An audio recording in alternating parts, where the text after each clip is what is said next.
क्या ईरान में होने वाला सब कुछ वाकई अवाम खुद कर रहे हैं या फिर किसी और ने इस गुस्से को अपने फ़ायदे के लिए इस्तेमाल किया है? अगर ये सिर्फ महंगाई और बेरोजगारी के खिलाफ एहतजाज है तो फिर दुनिया के बड़ी ताकतें इस मामले में इतनी दिलचस्पी क्यों ले रहे हैं? डोनाल्ड ट्रंप ईरानी अवाम की हिमायत क्यों कर रहा है और अमेरिका को असल में ईरान से क्या चाहिए? एलन मस्क ने अचानक ईरान को फ्री इंटरनेट देने का ऐलान क्यों किया और इसराइल इस सारे खेल में क्या चाहता है? क्या ये सब कुछ महज इत्तेफाक है या फिर ईरान में रजीम चेंज की एक बाकायदा मंसूबाबंदी? आए इस वीडियो में इस पूरी मामले के पीछे छुपी हकीकत तक पहुंचने की कोशिश करते हैं।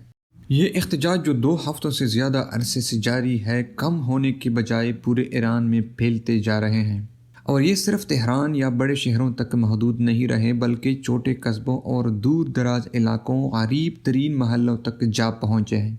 मुल्क भर में बाजार बंद, हड़ताल का समा है और रोज़मर्रा की ज़िंदगी मुकम्मल तौर पर मुतासर हो चुकी है, जिससे ये वाज़ेह होता है कि सूरत हाल मामूली नहीं रही। माहिरीन के मुताबिक 1979 के इस्लामी इनकलाब के बाद ये पहला मौका है कि इतनी बड़ी तादाद में अवाम का एक साथ एक ही गुस्से के साथ सड़कों पर निकले हैं। अगरचे ईरान में एहतजाज कोई नई बात नहीं। 2009 की ग्रीन मूवमेंट, 2017 और 2019 की महंगाई में हालिफ मुजाहरे, मगर मौजूदा तहरीक इन सब के मुकाबले में कहीं ज़्यादा बड़ी, कहीं ज़्यादा मुनज़्ज़म और ज़्यादा खतरनाक समझी जा रही है और बहुत जल्द ये माशी एहतजाज सियासी बगावत में बदल गई। नारे इक़्तिदार के ऐवानों तक जा पहुँचे और supreme leader Ayatollah Ali Khamenei के खिलाफ नारे सुनाई देने लगे। दोस्तों, ईरान में जो कुछ इस वक्त हो रहा है वो सिर्फ अवामी एहतजाज नहीं बल्कि एक बड़े आलमी खेल का हिस्सा है जिसके असरात ईरान के सरहदों से कहीं आगे जा सकते हैं।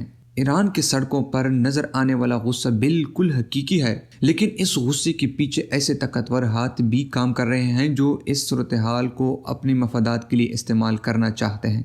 अब ये मामला सिर्फ महंगाई और बेरोजगारी तक महदूद नहीं रहा बल्कि ये इक़्तिदार, कंट्रोल और ईरान के मुस्तकबिल की जंग बन चुका है, जहाँ सिर्फ अवाम नहीं बल्कि आलमी ताकतें भी सफ़बंदी कर चुकी है। अगर बात अमेरिका की जाए तो डोनाल्ड ट्रंप खुल कर ये दावा करता है कि वो ईरानी अवाम के साथ खड़ा है, मगर हकीकत ये है कि इसे अवाम से हमदर्दी नहीं बल्कि ईरानी निज़ाम से गहरी दुश्मनी है। अमेरिका एक ऐसा ईरान चाहता है जहां मौजूदा निज़ाम कमज़ोर हो जाए, ईरान कभी एटमी ताकत ना बन सके और पूरे खित्ते में अमरीकी मफादात को कोई संजीदा चैलेंज ना मिले। इसलिए अमेरिका के नज़दीक ये एहतजाज हमदर्दी का मामला नहीं बल्कि ईरान में रजीम चेंज का एक सुनहरी मौका तस्वुर किया जा रहा है।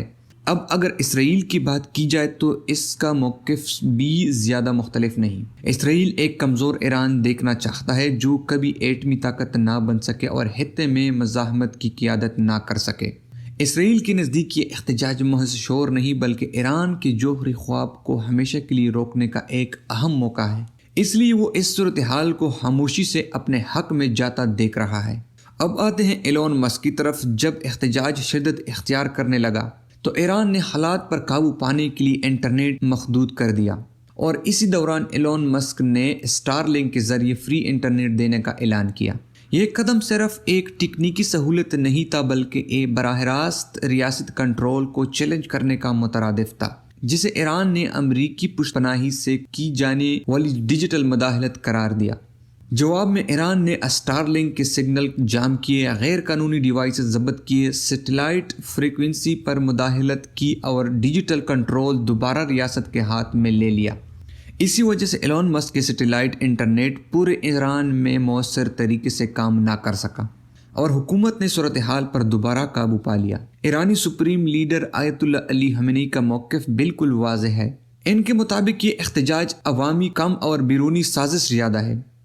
आज एक तरफ ईरानी अवाम सड़कों पर है जबकि दूसरी तरफ ताकतवर ममालिक पूरे खित्ते में शतरंज के चाले चल रहे हैं। असल सवाल यह है कि इस खेल का अंजाम क्या होगा और इसकी कीमत कौन अदा करेगा। अगर आपको हमारी वीडियो पसंद आई हो तो हमारी चैनल को सब्सक्राइब करें, वीडियो को लाइक करें और अपने राय कमेंट्स में ज़रूर बताएं।